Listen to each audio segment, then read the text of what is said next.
저는 오늘 이 대표의 이 대표 연설은 상당히 안정감이 있었고 아. 그리고 국민들의 불안을 잠재울 만한 상당히 좋은 내용으로 가득 차 있다.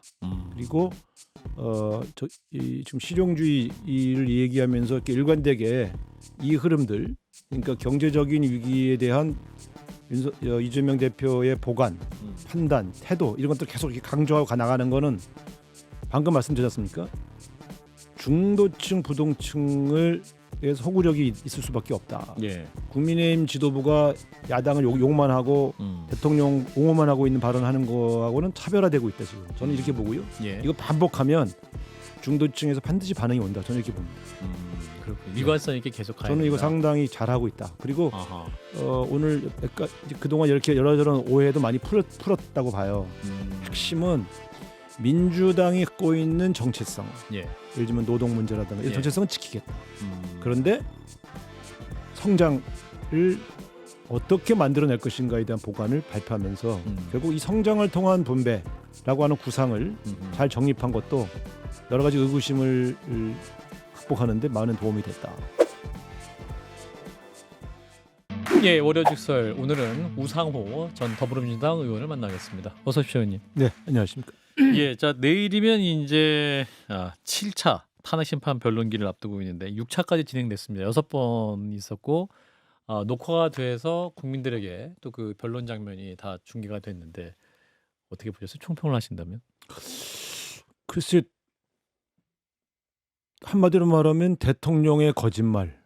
저는 그렇게 얘기하고 싶어요. 대통령의 거짓말. 본인은 인원이라는 말을 절대 쓰지 않는다라고 얘기해놓고 수분 만에 인원이라는 말을 두어 번 썼잖아요. 예. 어떻게 그 1, 2분 만에 들통날 거짓말을 그렇게 생중계로 할 수 있는지. 그러니까 거짓말을 한다는 거는 뭔가 감춰야 할 진실이 있을 때 거짓말하는 거 아닙니까? 예. 그런 측면에서 본다면 매우 비겁한 그리고 구차한 대통령의 모습을 보고 있다.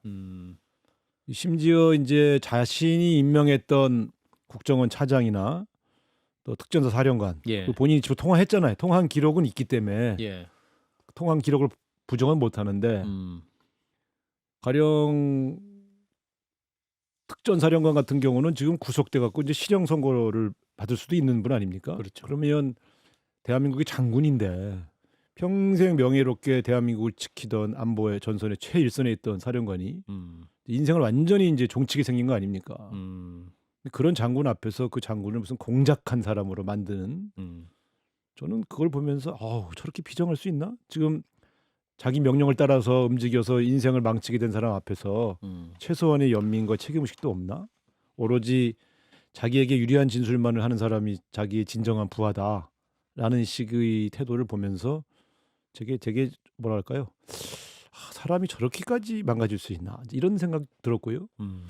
그분의 명령을 따라 움직였던 그 장군들은 얼마나 배신감을 느끼겠어요. 예? 자, 저 사람들은 내 명령을 따라서 움직인 죄밖에 없다.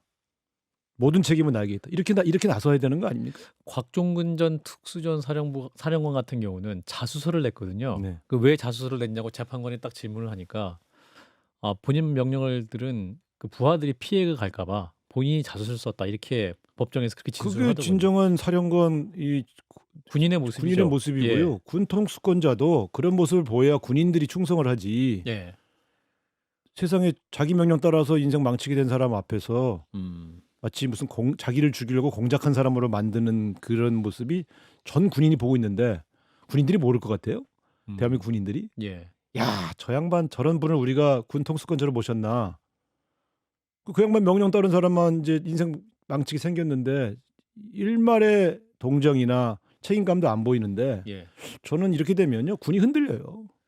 사실 곽종근 전 사령관 같은 경우는 그 명령을 받을 때 그 스피커폰을 켜놨고 그게 또 다른 장병들에게 다 공유가 됐다는 거 아니에요. 그렇죠. 그럼 대통령 목소리를 다 들었을 텐데 네. 그 수많은 증언이 있다는 건데 그럼에도 불구하고 이렇게 대통령께 진술을 하기 때문에 그걸 바라보는 군인들 입장에서는 어떤 생각이 들까요? 충격이 크죠. 예. 군인들은 명예에 살고 명예에 죽지 않습니까? 예. 그래서 박봉에 시달리면서도 그 엄동설원에도 말이죠. 이 작전을 하고 어떻게 대한민국을 지킬 것인가를 고민했던 사람들이 예. 지금 완전히 뭐 대통령 그럼 결국 그 양반들은 명령권자에 대한 존경심, 그렇죠. 무조건적인 충성. 예. 근데 그거는 존중할 만한 지도자고 지휘관이고 또 그분들의 명령이 정당했을 때 시너지를 발휘하는 거 아닙니까? 예. 앞으로 대한민국 군인들이 대통령 군 통수권자의 명령을 제대로 받을 수 있겠나 저런 태도를 보일 때 저는 그것도 걱정입니다. 근데 국민의힘 내부에서는 지금 이상희 의원 같은 경우는 홍장원, 곽종근은 탄핵 내란의 기획자다 확실하게 조사해야 된다 이렇게 얘기를 하고 있고 권영세 비대위원장도 누가 봐도 불공정한 재판을 진행하고 있다 이렇게 이제 어떤 재판의 공정성을 막 흔드는 상황이 있는데 이런 상황 가다 보면 네. 탄핵 심판 최종 결론이 나오게 되면 이 국민들이 또 어떤 잘 받아들일 수 있을 것이냐 어떤 결과가 나오든 제가 재밌는 질문 하나 할까요? 예. 지금 스피커로 나서서 발언하고 있는 예. 국민의힘의 여러 정치 지도자나 음. 국회의원들이 있지 않습니까? 예. 소수 일부를 빼고 과연 그 말하는 분들이 이 탄핵 심판이 헌법재판소에서 기각될 것이다 라고 속으로 생각하는 사람이 몇 명이나 될 것 같으세요? 저는요 예. 재밌는 얘기 들었어요. 예. 지금 막 그 발언하는 사람들 대다수가 예. 탄핵 인용된다고 판단하고 있다는 거예요. 아. 그런데 예. 인용되더라도 나는 그걸 지킨 사람으로 이미지를 만들어야 되기 때문에 보수 내에서 네 그래서 저렇게 떠들고 있다 이거예요. 음. 국민의힘 관계자 쪽 들은 얘기예요. 예. 제가 궁금해서 물어봤거든요. 아니 이게 지금 탄핵이 안 된다고 생각하고 저렇게 지금 대통령이 복귀할 거라고 생각하고 그 충성하는 거냐? 에이 우의원 그 다 해봤으면서 왜 그래? 선수끼리 그게 이게 뭐냐면 굉장히 정치적인 말하자면 책략들이죠. 고차방 정식. 근데 저는 이렇게 봐요. 뭐 지금 윤석열 대통령을 지키고 싶어하는 보수 유권자들의 마음도 알겠고 또 그런 분들의 지지를 받아야 다음 정치 생명이 연장될 수 있다고 생각하는 정치인들의 얄팍한 생각도 이해해요. 중요한 건 대한민국이잖아요. 예. 그럼 정말 대통령 다시 복귀시켜서 대한민국이 제대로 갈 수 있다고 봅니까? 윤석열 대통령 복귀시켜서 그분들 대혼란이 올 거 아닙니까? 예. 탄핵이 기각돼서 윤석열 대통령이 복귀하면 이제 보복과 뭐 얼마나 많은 또 자충수들을 벌이겠어요. 그래서 저는 그런 측면에서 본다면 예.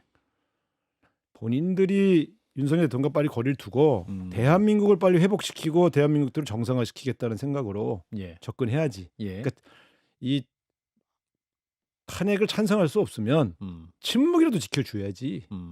이 말도 안 되는 이 불복을 위한 예. 사전 단계의 발언들을 저렇게 막 내뱉으면 탄핵이 인용되었을 때 엄청난 보수 유권자들의 반발이 있을 거 아닙니까? 예. 그걸 지금 부추기고 있는 거예요.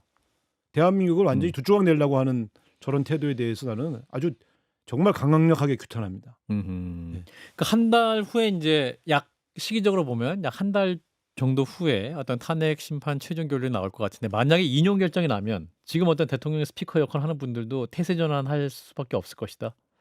아니 이제 그때는 저기 헌법재판소가 부당한 결정을 내렸다 이렇게 공격을 하고 승복하지 공격을 하고, 않고 승복하지 않고 그러면서도 또 대선 준비를 하겠죠.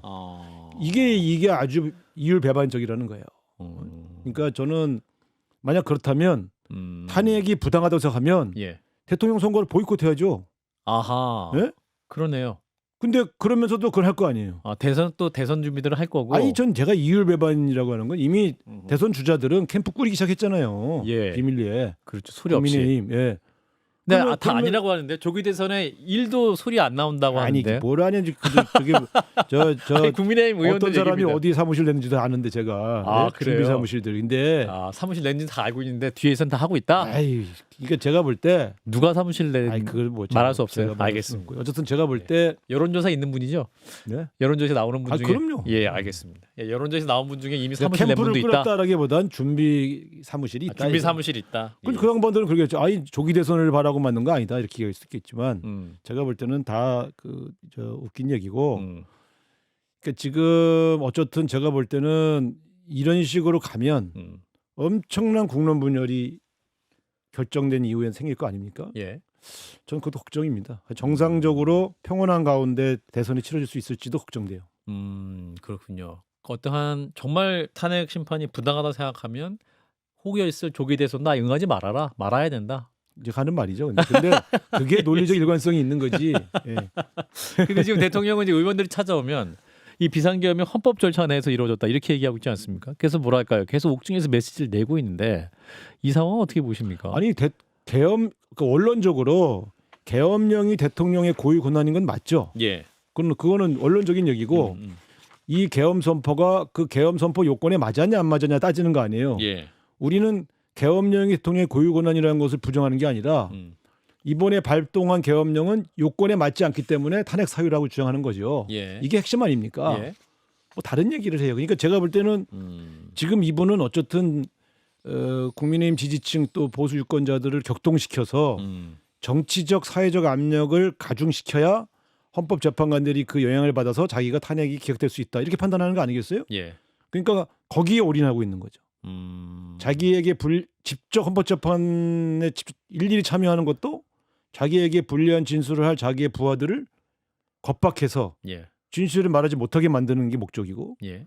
사회적 압력을 넣어서 헌법재판관들이 부담을 느껴서 기각하도록 만드는 게 두 번째 목표죠. 예. 그러니까 이거 완전히 법기술자로서 전락한 거죠. 대통령이 자기 방어를 위해서. 예.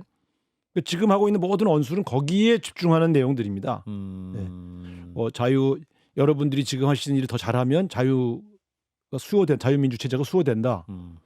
뭐 이런 얘기는 더 나와라 이 소리지. 그러니까 이게 헌법재판소의 압력을 더 가해달라.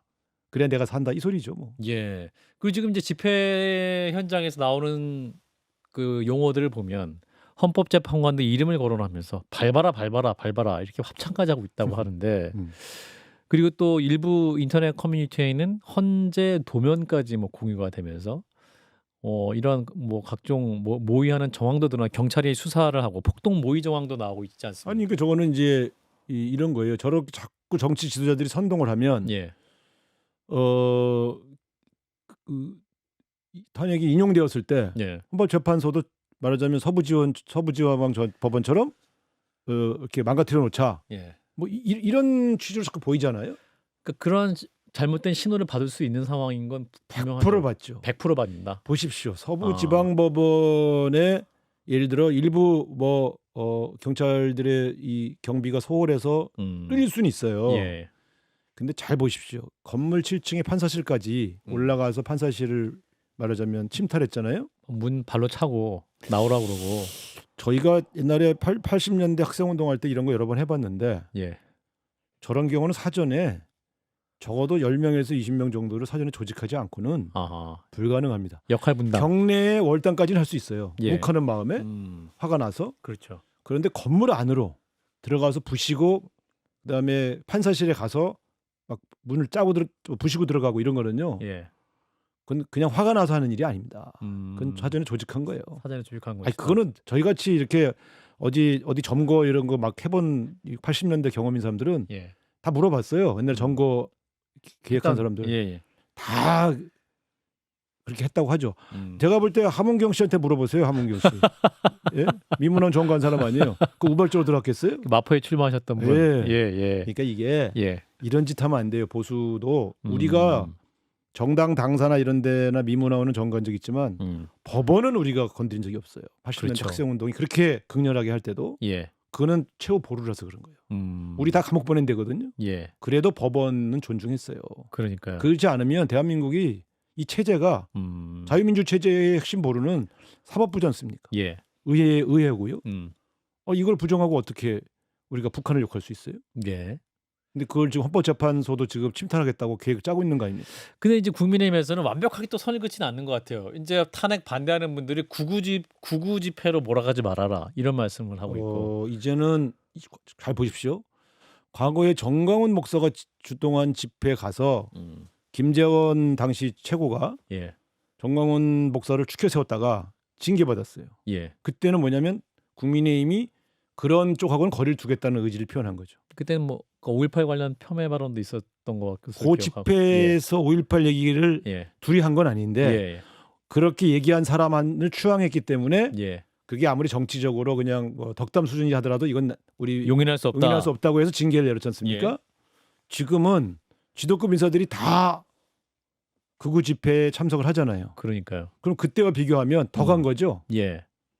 저는 굉장히 위험하게 봐요. 저렇게 놓고 저런 극우적인 집회에 국민의힘 당원이나 지지자까지 다 합류시킨 거 아닙니까? 지금은 예. 한국이 섞여 있죠. 섞여 있어요. 근데 그러면 이번 대선 어떻게 치르시려고 그런 거죠? 국민의힘이. 예. 그러니까 그러니까 누가 봐도 그렇게 가면 대선에서 유리하지 않다는 거 알면서도 좀 끌려가고 있잖아요. 예.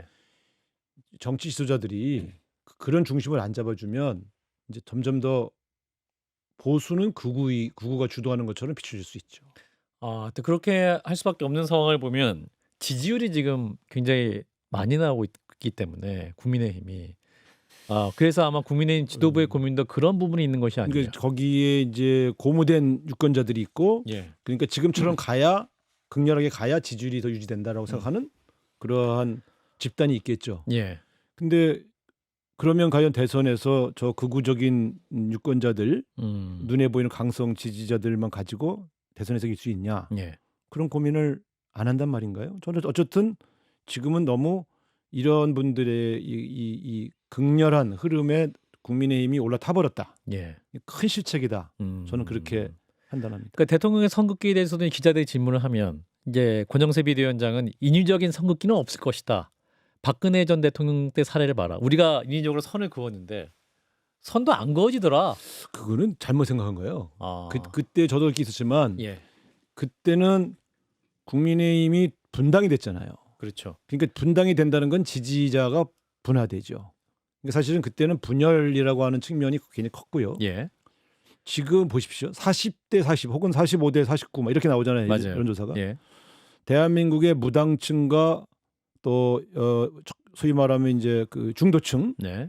이게 지금 그렇게 없단 말입니까? 7, 8%밖에 안 돼요. 음. 최소한 대한민국에서 무당층과 부동층 다 합하면 25%는 됩니다. 예. 항상 그랬지 않습니까? 30, 30, 30. 근데 지금은 그러면 이 중도층이 대답을 안 하고 있다는 거죠, 여론조사에. 예. 아까 말씀하신 그 여론조사도 보면 지금 나오는 게 되게 40대 중후반, 40대 초반 이렇게 제가 소개해 드릴게요. 리얼미터가 에너지경제신문 의뢰로 지난 6일에서 7일 무선 100% 방식 자동응답 전화 방식으로 조사한 내용이고요. 중앙선거 여론조사 심의 홈페이지를 보시면 되는데 더불어민주당이 40.8, 국민의힘이 42.8입니다. 그러니까 2주째 오차 범위 내로 이제 좀 이러한 상황인데 민주당으로서는 그래도 긴장해야죠. 이렇게 봐야죠. 양당의 지지층이 초결집하면 팽팽하다. 예. 이걸 보여주는 건 맞아요. 예. 근데 중도 무당층이 안 잡힌다 지금. 그래서 이 25% 가까운 분들이 지금 여론조사에 응하지 않고 있다. 대선은 결국 이분들이 결정할 텐데. 예. 스윙 보터들이 중도층, 그렇죠. 중원이. 그런데 과연 나중에 이 중도층이 어느 당이 어느 후보를 결정할 건가는 지금 보이고 있는 태도를 보고 결정할 것이다. 예.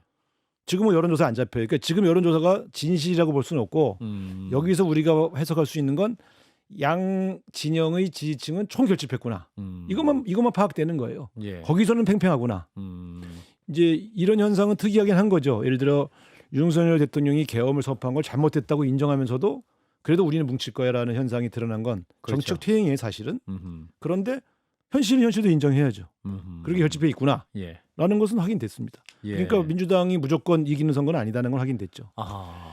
그런데 이런 거죠. 그러면 앞으로 남은 기간에 말하자면 탄핵이 인용되어서 대선이 진행되면 이 중도층의 여론이 지금 탄핵을 반대하고 윤석열 대통령을 옹호하고 있는 저 국민의힘 후보를 지지할 거냐? 저는 꼭 그렇게 보지 않습니다.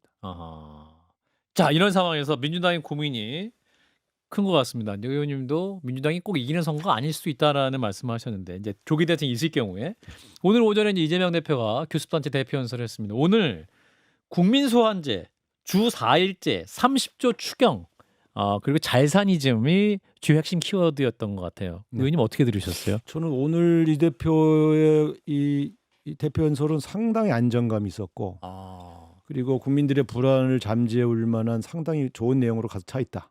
그리고 지금 실용주의를 얘기하면서 이렇게 일관되게 이 흐름들, 그러니까 경제적인 위기에 대한 이재명 대표의 보관, 판단, 태도 이런 것들 계속 이렇게 강조하고 나가는 거는 방금 말씀드렸지 않습니까? 중도층, 부동층의 소구력이 있을 수밖에 없다. 예. 국민의힘 지도부가 야당을 욕만 하고 대통령 옹호만 하고 있는 발언하는 거하고는 차별화되고 있다 지금. 저는 이렇게 보고요. 예. 이거 반복하면 중도층에서 반드시 반응이 온다. 저는 이렇게 봅니다. 그렇군요. 일관성 있게 계속 가야 저는 이거 된다. 상당히 잘하고 있다. 그리고 아하. 오늘 약간 이제 그동안 이렇게 이런저런 오해도 많이 풀었다고 봐요. 핵심은 민주당이 갖고 있는 정체성, 예. 예를 들면 노동 문제라든가 이런 예. 정체성은 지키겠다. 음. 그런데 성장을 어떻게 만들어낼 것인가에 대한 보관을 발표하면서 결국 이 성장을 통한 분배라고 하는 구상을 잘 정립한 것도 여러 가지 의구심을 극복하는 데 많은 도움이 됐다. 그래서 저는 오늘 대표연설은 상당히 몇 점입니까? 예? 100점 만점에. 100점 만점에 100점을 드리면 또 너무 아부한다고 그럴 테니까 전 상당히 높은 점수를 드리고 싶어요. 90점 이상. 보통은 이제 이런 시기에는 격렬하게 윤석열 대통령과 국민의힘을 공격하는 그런 패턴들을 하자고 주장할 수도 있거든요. 아하. 근데 일체의 정쟁적 이 발언들을 안 하고 예. 본인의 구상, 대한민국을 생각하는 걱정, 그 대안 제시에 주력했지 않습니까? 예. 전 상당히 잘했다고 봅니다. 사실 이제 국민의힘 초선 의원들이 앞에 앉아 계속 좀 자극을 많이 했거든요. 말로만 하고 또 법인카드 문제 토해내 뭐 이런 얘기를 했었었는데 딱 듣다가 이제 다 하셨죠? 말해도 될까요? 뭐 이렇게 약간 여유 있는 모습을 여유가 좀 있었죠. 보이긴 했었어가지고 아니, 아주 여유가 있었어요. 예, 그 부분은 평가할 만한 부분이 있지 않았나. 그 전체적인 아까 말씀드렸습니까? 예. 내용과 태도에서 엑셀런트했다. 저는 이렇게 봐요. 그렇군요. 근데 지금 보면 최근 이재명 대표가 이제 주 52시간 이제 예외 적용도 가능하다라는 발언을 했었었는데 그래서 이제 그 부분 그 노동 문제 어떤 판단을 하는 거야라고 했다가 오늘은 또 이제 주 4일제까지 발전할 수 있는 방안을 말했단 말이죠. 네. 그래서 이게 뭐가 진짜냐? 어떤 기업 친화적이냐, 노동 친화적이냐? 아니 두 개는 두 개 다 잡아야 된다. 두 개는 같은 거죠. 아, 이제 예를 그런가요? 들면 저는 뭐 솔직히 말씀드리면 그 반도체 기업에 한해서 주 52시간의 예외 조항을 적용한다고 해서 예. 지금 반도체 산업의 위기가 해결될 수 있다고 판단하지는 않아요. 아, 예. 그런데 그건 기업의 요구입니다. 음. 대기업의 요구를 받아주는 거 아닙니까? 예. 그러니까 그게 실제로 관철되지 않는다 하더라도 그런 유연함을 보여주는 거고요. 그런데 대부분 노동자들이 갖고 있는 노동시간 단축에 관한 민주당의 전통적 스탠스는 오늘 다시 확인시켰지 않습니까? 예.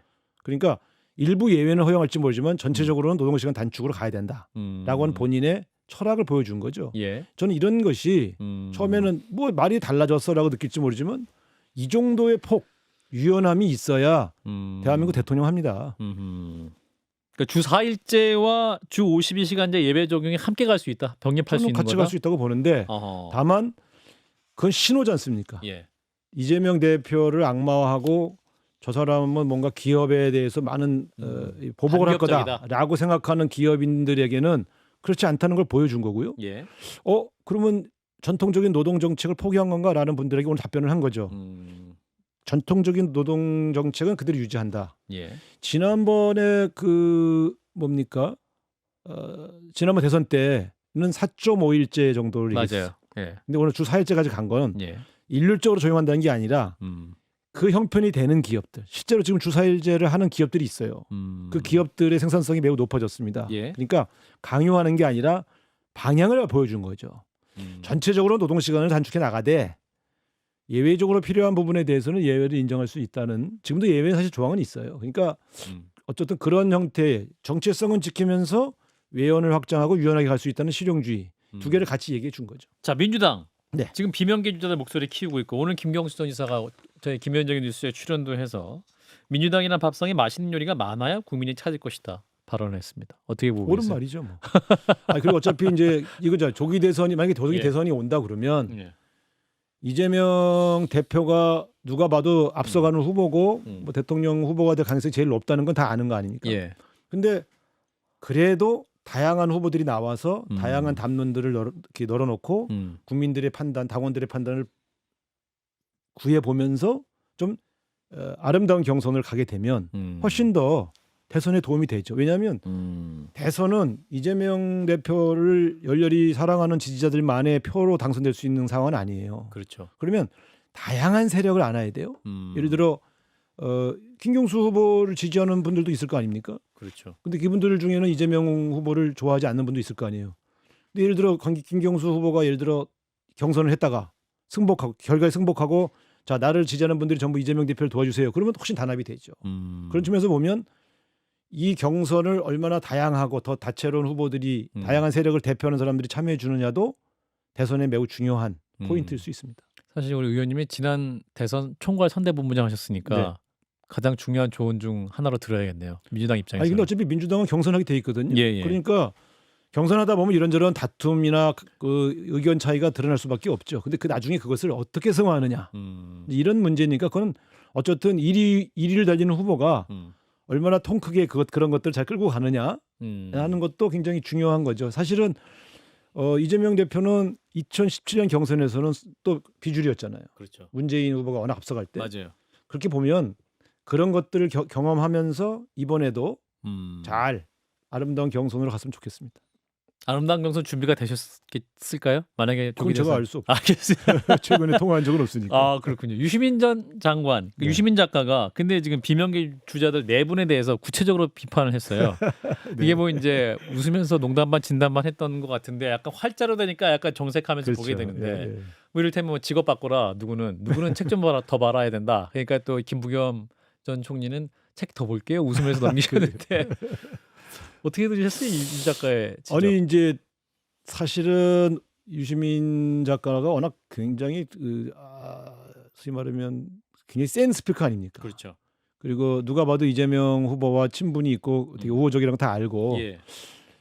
저는 이렇게 발언이 좀 셌던 것 같아요. 아 셌어요. 그러니까 재밌게 하는 건 좋은데 활자되니까 그러니까. 막 저격하는 건 느낌이 들잖아요. 근데 그분이 뭐 저격할 목적은 아니었을 거예요. 그런데 저는 저게 재미있는 얘기긴 한데 듣는 당사자와 지지층은 조금 이렇게 말씀해도 되나라는 느낌이 있었을 가능성은 있는데 어쨌든 이런 과정도 그냥 좀 스무스하게 넘어갔으면 좋겠고 그런 걸로 뭐 퍼다닥 그렇게 안 했으면 좋겠어요. 그리고 앞으로도 유시민 작가님이 좀 더 재미있는 말을 많이 하셨으면 좋겠어요. 이런 약간 공격적인 유머 말고.